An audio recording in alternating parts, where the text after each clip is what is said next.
ربنا ربنا ربنا ظلمنا أنفسنا وإن لم تغفر لنا وترحمنا لنكونن من الخاسرين ربنا ربنا ربنا آتنا في الدنيا حسنة وفي الآخرة حسنة وقنا عذاب النار ربنا ربنا ربنا لا تزغ قلوبنا بعد إذ هديتنا وهب لنا من لدنك رحمة إنك أنت الوهاب ربنا لا تؤاخذنا إن نسينا أو أخطأنا ربنا ولا تحمل علينا إصرا كما حملته على الذين من قبلنا ربنا ولا تحملنا ما لا طاقة لنا به واعف عنا واغفر لنا وارحمنا أنت مولانا فانصرنا على القوم الكافرين اے میرے مالک، اے میرے مولا، اے میرے رب العالمین، اے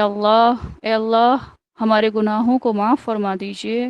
اے اللہ ہماری خطاؤں سے درگزر فرما دیجئے۔ اے اللہ ہم گنہگار ہیں، خطا کار ہیں، قصوروار ہیں مالک۔ آج تک کی ساری زندگی تیری نافرمانی اور گناہوں میں گنوا دی۔ جن کاموں کو آپ نے کرنے کا حکم دیا ان کو نہیں کیا، ان کو نہیں بجا لائے۔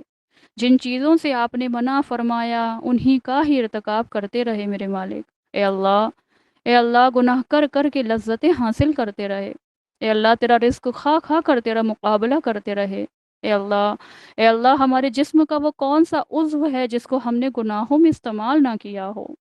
اے اللہ دن رات کی وہ کون سی گھڑی ہے جس میں ہم نے گناہ کا ارتکاب نہ کیا ہو۔ اے اللہ جس میں کہ ہر عضو کو تیری نافرمانیوں میں استعمال کیا مولا۔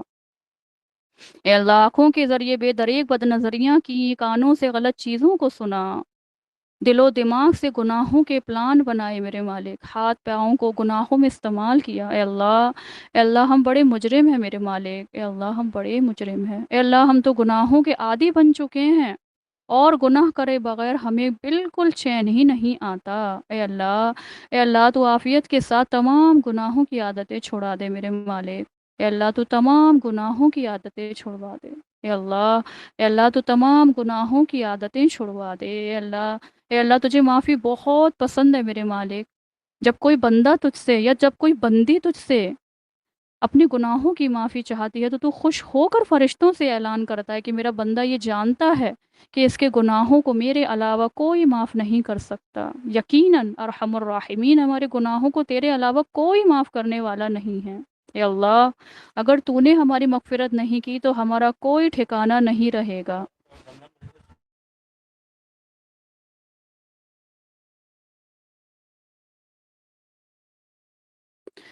اے مولا معاف فرما دیجئے، اے مولا معاف فرما دیجئے، اے مولا معاف فرما دیجئے۔ اے اللہ ہم نے دیکھا ہے کہ جب کوئی سائل کسی سخی کے سامنے مانگتا ہے اور وہ اس کے لائق نہیں ہوتا کہ اس کو دیا جائے، پھر بھی وہ سخی اس کو خالی ہاتھ لوٹاتے ہوئے شرم و حیا محسوس کرتا ہے اور جو بن پڑا وہ اللہ دے دیا کرتا ہے۔ اے اللہ تو بھی صفت حیا سے متصف ہے میرے پروردگار۔ تیرے حبیب نے ہمیں خبر دی ہے کہ تیرے سامنے جب ہاتھ اٹھائے جاتے ہیں تو ان کو خالی ہاتھ لوٹاتے ہوئے تجھے شرم آتی ہے۔ اے اللہ ہم سب بندیاں اللہ ہم بھی تیرے آگے ہاتھ اٹھائے بیٹھی ہیں۔ اے مولا کریم تو ہمیں نواز دے۔ اے میرے مولا کریم ہم پہ اپنا خصوصی فضل فرما۔ اے اللہ ہماری زندگیوں میں خوشگوار انقلاب پیدا فرما دے مولا۔ اے اللہ تیری نافرمانیوں والی زندگی سے نجات عطا فرما کر تیری اطاعت و فرما برداری والی زندگی عطا فرما۔ اے اللہ گناہوں والی زندگی یہ جو کر رہے ہیں ہم اللہ اس سے سچی پکی توبہ عطا فرما کر نیکیوں والی زندگی عطا فرما دے۔ اے اللہ چھوٹے چھوٹے بڑے بڑے گناہوں سے ہماری پوری پوری حفاظت فرما میرے مالک۔ اے اللہ ہماری مغفرت فرما۔ اے اللہ ہمارے والدین کی مغفرت فرما۔ اے اللہ ہمارے اہل و عیال کی مغفرت فرما۔ اے اللہ ہمارے بھائیوں بہنوں کی، ان کی اولاد در اولاد، ہمارے اعزاء و اقارب، ہمارے اساتذہ و مشائخ، ہمارے دوست احباب محسنین متعلقین مخلصین محبین اور جنہوں نے ہم سے دعاؤں کے لیے کہا اے مولا جنہوں نے ہم سے دعاؤں کے لیے کہا یا لکھا یا جو ہم سے دعاؤں کی توقع اور امید رکھتے ہیں، اے اللہ جن لوگوں کے ہمارے اوپر حقوق ہیں، اور تمام مومنین مومنات مسلمین مسلمات پوری امت محمدیہ کی بھرپور مولا کریم بھرپور مغفرت فرما اللہ، بھرپور مغفرت فرما اللہ، حفاظت فرما۔ جہاں کہیں بھی ہمارے مسلمان بھائی مومن بھائی پریشان ہیں، اللہ سب کی پریشانی کو دور فرما۔ اے اللہ ہمارے چھوٹے بڑے ظاہر پوشیدہ اگلے پچھلے سارے گناہوں کو معاف فرما۔ اے اللہ ہماری برائیوں کو، ہماری سیئات کو ہماری اچھائیوں حسنات سے مبدل فرما دیجئے، تبدیل کر دیجئے۔ اے اللہ نفس اور شیطان کی شرارتوں سے ہمیں محفوظ فرما مولا۔ بے شک وہ بڑے ظالم ہیں، بے شک وہ ہمارے اوپر قبضہ کرے ہوئے ہیں مالک۔ اے مالک یہ چھوٹی سی مجلس اللہ، اے اللہ یہ سننے سنانے کی مجلس کو اپنی بارگاہ میں قبول فرما میرے مولا کریم۔ اے اللہ جتنے بندیاں یہاں پر اس وقت موجود ہیں اللہ تعالیٰ ان سب کی جائز دعاؤں کو اللہ تعالیٰ سب کو قبول فرما۔ اے اللہ سب کی نمازوں کو، روزوں کو، قرآن کو، ذکر کو، اذکار کو، تلاوتوں کو اللہ تعالیٰ قبول فرما۔ اے اللہ ان سب کے گھر والوں کو اللہ سلامت رکھنے کی توفیق عطا فرما۔ اے اللہ ان کا آنا مبارک فرما۔ اے اللہ ان کا کام کرنا مبارک فرما۔ اے اللہ خوب اچھی صحت عطا فرما اللہ، تاکہ زیادہ سے زیادہ عبادت کر سکیں۔ اے اللہ ہم بڑے کمزور بے سہارا ہیں، اللہ ہمیں طاقت عطا فرما۔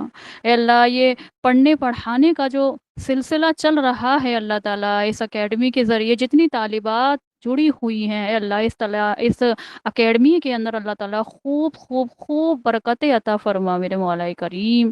اے اللہ اس میں طالبات پڑھنے پڑھانے کا جو سلسلہ چلا ہے اللہ تعالیٰ، اے اللہ تعالیٰ اسے قبول عطا فرما۔ اے اللہ ہماری جو ایڈمن صاحبہ ہے اللہ انہیں خوب اچھی صحت عطا فرما، اللہ ان کی جائز تمام دعاؤں کو قبول کر۔ اے اللہ یہ تمام لوگ جتنے بھی جڑے ہیں اللہ سب کی جائز دعاؤں کو قبول عطا فرما، اللہ جو مانگا وہ بھی عطا فرما۔ اے مولا کریم جو مانگنے سے رہ گئے جو دلوں کے اندر ہے، اور بے شک دلوں کے حال جاننے والے آپ ہیں اللہ ان کو بھی قبول فرما۔ وآخر دعوانا الحمد لله رب العالمين برحمتك يا أرحم الراحمين اللهم صل على سيدنا محمد وعلى آل سيدنا محمد وبارك وسلم اللهم بارك على محمد وعلى آل محمد كما باركت على إبراهيم وعلى آل إبراهيم إنك حميد مجيد۔ السلام علیکم ورحمۃ اللہ وبرکاتہ۔ جزاک اللہ خیرن کثیرا و احسن الجزا۔ آپ سب لوگ اپنا قیمتی وقت نکال کے یہاں پر تشریف لے کر آئے اور ہماری باتوں کو سنا، یہ بہت بڑی بات ہے۔ اللہ تعالیٰ آپ سب کو قبول کرے۔ میں سب آپ لوگوں کے لیے دعا کرتی ہوں، اللہ تعالیٰ آپ سب کو خوب دین کے راستے میں چنے میرے مولا کریم۔